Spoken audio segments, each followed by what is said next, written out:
In every generation, there is a chosen one, but this generation is so full of craziness. One ain't happening. A chilly New York wind blew through the streets. Popeyes was open late for business tonight. With everyone's SNAP benefits taken, fast food was another option.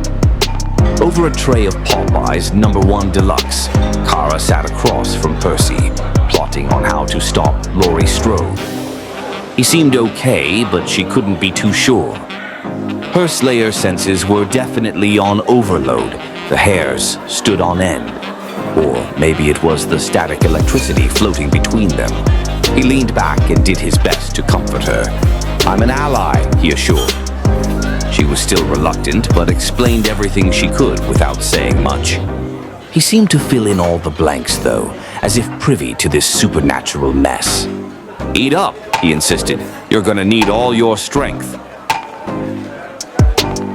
After leaving the restaurant, they headed down the street. He said something about opening a portal to his house, and she was like, "What the F?" Suddenly, his eyes began to glow, and the air around him sizzled with power. Energy crackled around his fingertips. In a matter of moments, a vortex swirled before them. He insisted he was an ally, and it's a vortex to his attic. He stepped into the vortex and left her there, contemplating. She really didn't know what to do, but she was short on allies and couldn't do this alone. She ignored her reluctance and stepped forward. She took a leap of faith and walked into the vortex. In a matter of moments, it swallowed her whole pause. What should have taken 30 minutes only took what felt like milliseconds. A tunnel of bright, encompassing light. It almost felt like a warm, loving embrace. It was so beautiful in there. She was almost depressed when she exited. Percy stood over this glowing book, this extremely thick book. He fervently looked through it. All these weird brews and potions. What the hell was this guy into? Whoa, and this book. It was so bright, definitely a relic of immense power. I could find her, but I need to go to her gravesite. I know you have strength and speed I can't touch, but I could use your help on this. Laurie Strode seemed like really bad news, and Kara wanted to personally make certain she was vanquished. So she helped Percy find Laurie and her son.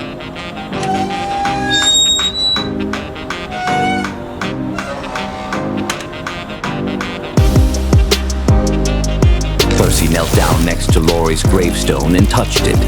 She hasn't been in the ground long, but enough psychic residue resided. He was able to home in on her essence, her undead essence. They were on a rooftop somewhere. She was training Jamie Lloyd, training her to be more efficient and adept as a slayer. So Jamie Lloyd is a slayer too, Kara mused. I knew I sensed something from her. Can you see anything else? Hold on. I have to stop this Laurie chick. I know you do, he stated. They're not close, but within my range. Kara sensed something lurking. Something otherworldly moved quietly through the graveyard. She could feel it. While Percy tried to locate Laurie and her daughter, Kara decided to do a mini patrol. Everything appeared quiet, but something sinister lurked. Maybe it was that rumor she heard about Summer Walker. Just thinking about that dusty singer girl makes Kara's skin itch. But that wasn't it. There was something out here, lurking. Got him before he could rise. Kara's dread should have been washed over, but her Slayer senses were still ringing off.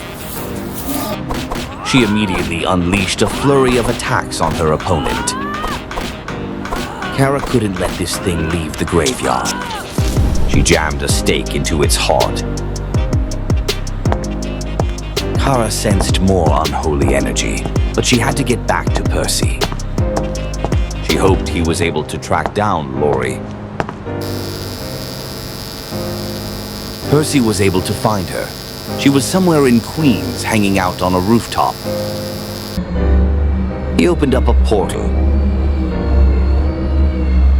The vortex will take us to her. he declared. "We have to end this. She's getting angrier." They walked forward into the vortex. The moon hovered over Flushing Park. It was chilly, so few people were out doing anything. "Queens niggas run you niggas?" "Well, allegedly, anyway. You know, it's all about BK. But I digress. There goes Laurie Strode and her daughter. It looks like Jamie Lloyd is still under her mother's thrall, and Laurie seems excited about it. Jamie was still locked in Laurie's mind, fuck. Yes, my daughter, you are chosen. You are the Slayer." Laurie started on her tangent about Jamie being the only one, but stopped. She looked over when she heard a weird noise. "Oh crap, it's her again. Here to thwart my plans, I bet," Laurie thought bitterly. "My child, vanquish the infidels," Laurie pointed angrily. Jamie shouted at them angrily. All sorts of obscenities tumbled from her mouth.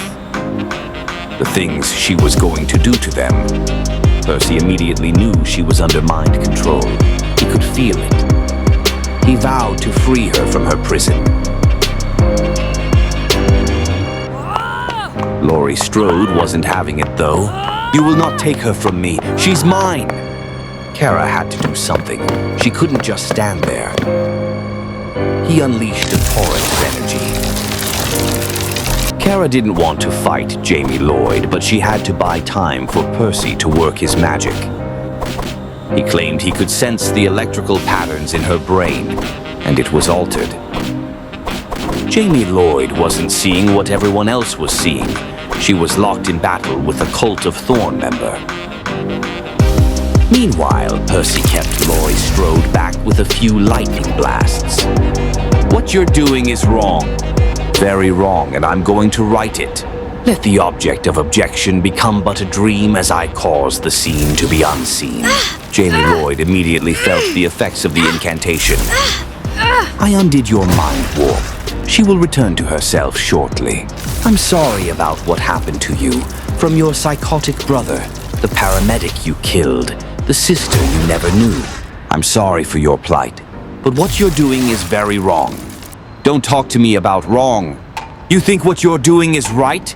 Tearing a mother from her daughter. I'm gonna suck you drier than the Sahara. You won't be able to light a light bulb when I'm done," she threatened. "Lightning, I command you. Come down and sweep this scallywag from my path." A bolt of lightning came down from the sky and swept Laurie away onto an adjacent roof. Percy walked over to Jamie Lloyd, who was now herself again. She seemed to not remember anything, but knew something bad went down. Jamie Lloyd was somber, so he lent empathy by laying a comforting hand on her shoulder. Kara's jaw ached from their altercation, but at least she was normal again. They walked over to the edge of the roof and looked down for Laurie's body. A big old space where her body should be. "Damn, she's gone. I could find—" "No, don't!" Jamie Lloyd interceded. The Kew Garden Street was cozy and quiet. Kara and Percy both lent their support, offered for her to join their motley crew. We could look out for each other. Be there for each other. "I'm a loner, but thanks," she said before walking away.